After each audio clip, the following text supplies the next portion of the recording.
ম্যাচের আগেই ফলাফল ফাঁস।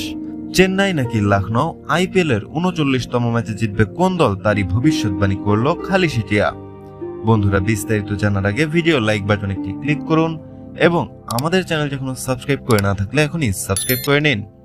আইপিএল ২০২৪-এর ১৭তম আসরের ৩৯তম ম্যাচে আজ রাত ৮টায় মুখোমুখি হবে চেন্নাই এবং লখনৌ।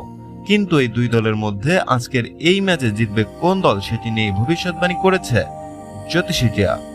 দর্শক, গত ২২ মার্চ শুরু হয়েছে আইপিএল এর ১৭তম আসর।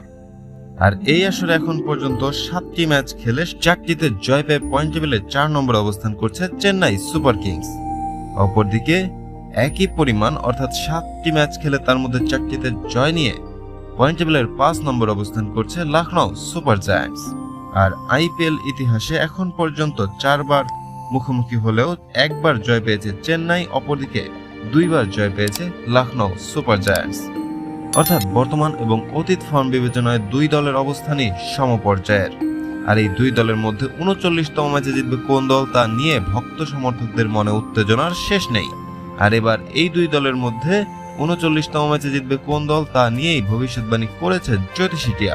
জ্যোতি সিটিয়ার সামনে চেন্নাই এবং লখনৌ এর পতাকা রাখা হয়, আর জ্যোতি সিটিয়া সেখান থেকে চেন্নাইয়ের পতাকা তোলে এবং এটাও জানিয়ে দেয় আইপিএল এর ৩৯তম ম্যাচে জিতবে চেন্নাই সুপার কিংস। হ্যাঁ দর্শক, আপনাদেরকে বলছি, কি মনে হয় আপনাদের, লখনৌ নাকি চেন্নাই, কে জিতবে আজকের ম্যাচ? আপনাদের মূল্যবান মতামত অবশ্যই জানিয়ে দিবেন ভিডিওর কমেন্ট বক্সে। ভিডিওটি দেখার জন্য আপনাকে অসংখ্য ধন্যবাদ।